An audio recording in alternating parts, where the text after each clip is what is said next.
भारत गौरव आचार्य श्री पुलक सागर जी गुरुदेव के प्रवचन और लेटेस्ट धार्मिक भजन व कार्यक्रम निशुल्क देखने व सुनने के लिए हमारे YouTube चैनल जीन शरण मीडिया को आज ही सब्सक्राइब करें और सबसे पहले देखने के लिए बेल आइकन पर क्लिक जरूर करें। मैं आपसे निवेदन करता हूँ, लोग मंदिरों में जाते हैं, मस्जिदों में जाते हैं, गुरुद्वारे में जाते हैं, चर्च में जाते हैं, मंदिरों में जाते हो, आप पूजा करते हो, पाठ करते हो।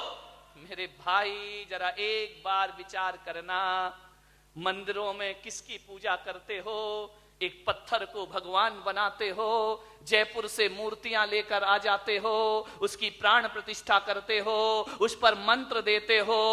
अरे उस पत्थर को भगवान बनाने वाले भी तुम ही हो। अरे तुम ही भगवान बना लेते हो, तुम ही उसकी पूजा करने लगते हो, तुम ही उसकी आराधना करने लगते हो। मैं आपसे निवेदन करता हूं, अरे मंदिर में तो वो भगवान है जिसे हम बनाते हैं, वो घर में वो भगवान है जिसने हमें बनाया हुआ है। वह माँ बाप हुआ करते हैं जो हमें बनाते हैं। मेरे भाई, जिसे तुमने बनाया उसकी पूजा करते हो, आज से एक पूजा और शुरू करना, जिसने इस दुनिया में मुझे बनाया है वो भी किसी भगवान से कम नहीं। एक बात याद रखना, मंदिर का भगवान तो मांगने के बाद वरदान देता है, पूजा के बाद वरदान देता है। मंदिर का भगवान तो मांगने के बाद देता है, लेकिन माँ बाप तो ऐसे भगवान हैं जो बिना मांगे बच्चे को सब कुछ दे दिया करते हैं। वो जो कुछ भी करते हैं अपनी औलाद के लिए किया करते हैं, अपने बच्चों के लिए किया करते हैं।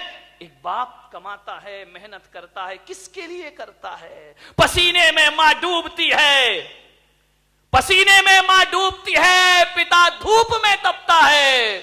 पसीने में मां डूबती है, पिता धूप में तपता है, तब जाके किसी बच्चे का लाड़ प्यार से पालन पोषण हुआ करता है। ध्यान रखिए, धूप में तपता है पिता, पसीना बहाती है मां, ध्यान रखना, तब जाके कहीं बच्चे का बचपन पला करता है।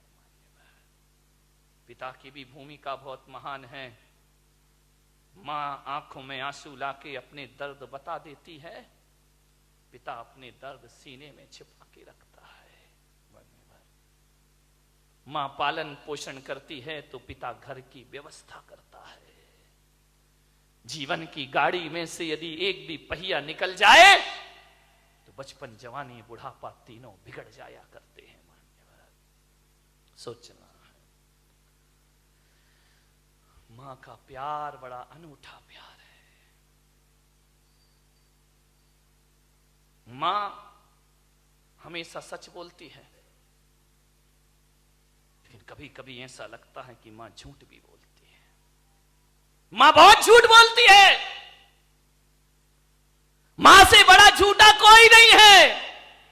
क्योंकि जब घर में रोटियां नहीं होती ना खाने को, और जब बच्चे को रोटी परोसती है और बच्चा कहता है मां तुम भी खाओ, तो पहली बार मां झूठ बोलती है कि बेटा मेरा पेट भरा हुआ है, मैं खा चुकी हूं। ध्यान रखिए, या तो वो कहती है मैं खा चुकी हूं, या वो कहती है आज अष्टमी चतुर्दशी है, मेरा उपवास है बेटे, तू भोजन कर ले। इतना झूठ मां बोला करती है। एक बात याद रखना, एक बार जिंदगी में, केवल एक बार जीवन में ऐसा होता है कि जब हम धरती पर आए थे और जब पहली बार हम रोए थे तो मां हंस रही थी। ध्यान रखना, जब जन्म होता है तो हम रोते हैं और मां के चेहरे पर मुस्कुराहट आती है कि मेरे बच्चे का जन्म हो गया है। पहली बार ऐसा होता है कि एक बार बेटा रोता है और मां हंसती है। उसके बाद जिंदगी में कभी वो क्षण लौट के नहीं आते।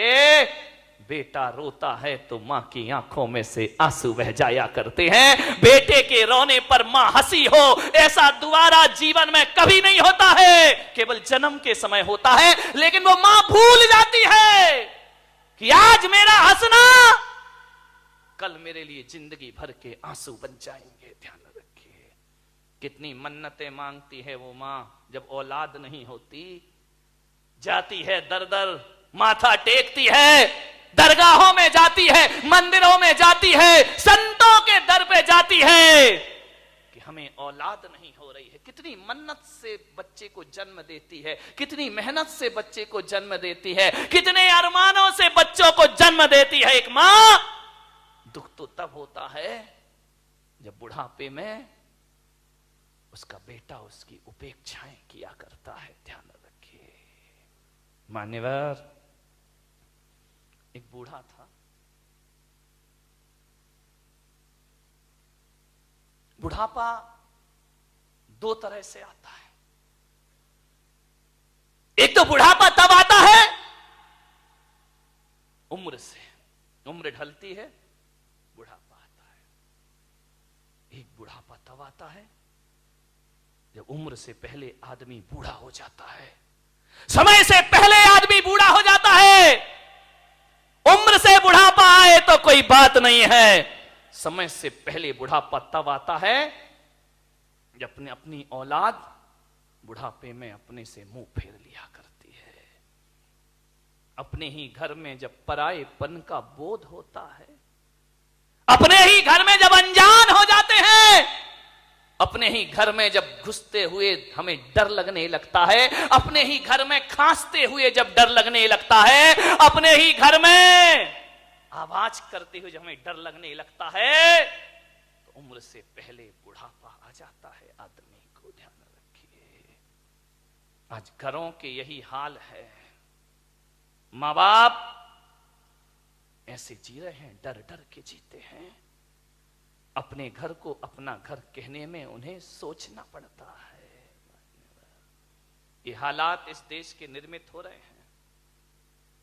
मां बाप उपेक्षित हैं, जननी और जनक जिन्हें हृदय का स्थान देना चाहिए, आज वो डोरमेट बने हुए हैं, पायदान बने हुए हमारे घर के दरवाजों पर।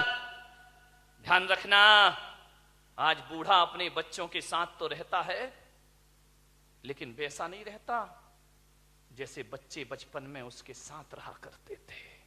ध्यान रखिए, रहते जरूर हैं घरों में, खुशियां छिन गई हैं, बुढ़ापा अभिशाप हो गया। जब अपने ही बच्चे मुंह मोड़ लेते हैं, एक बात याद रखना, मां बाप को जिंदगी में 2 बार बहुत दुख होता है, बहुत दुख होता है, केवल 2 बार ऐसा दुख होता है, इससे बड़ा दुख मां बाप के जीवन में कभी नहीं आता है। पहला दुख तो तब होता है जब अपनी ही बेटी बड़ी हो जाती है, और बड़ी होकर जब डोली पर उसे विदा करता है ना, तो चट्टान से चट्टान हृदय बाप की आंखों में भी आंसू के झरने फूट पड़ा करते हैं, उसकी भी आंखें भर आती हैं। अपनी बेटी जब ससुराल जाती है, डोली में बिठाता है, तो कितना भी कठोर पत्थर का दिल क्यों ना हो, डोली में जब विदा होती है बेटी, तो बाप का हृदय रो पड़ता है। ध्यान रखिए, पहली बार मां बाप को दुख होता है जब बेटी घर छोड़ती है, और उससे भी ज्यादा दुख होता है जब बेटा बुढ़ापे में मुंह मोड़ता है। मां बाप को बहुत दुख हुआ करता है अपनी जिंदगी में, जब स्वार्थीपन का प्रमाण पत्र दिया जाता है, जब मां बाप को लाभ हानि के तराजू पे तौला जाता है, जब मां बाप को बुढ़ापे में ये प्रमाण पत्र मिलता है कि तुम्हारे पास है क्या। आज बेटा कहता है बाप से कि तुमने हमारे लिए क्या किया है। ध्यान रखिए, ये शब्द सुनते हुए बाप का सीना छलनी हो जाता है। मेरे भाई, कह नहीं सकता कुछ, चुपके चुपके रो ले।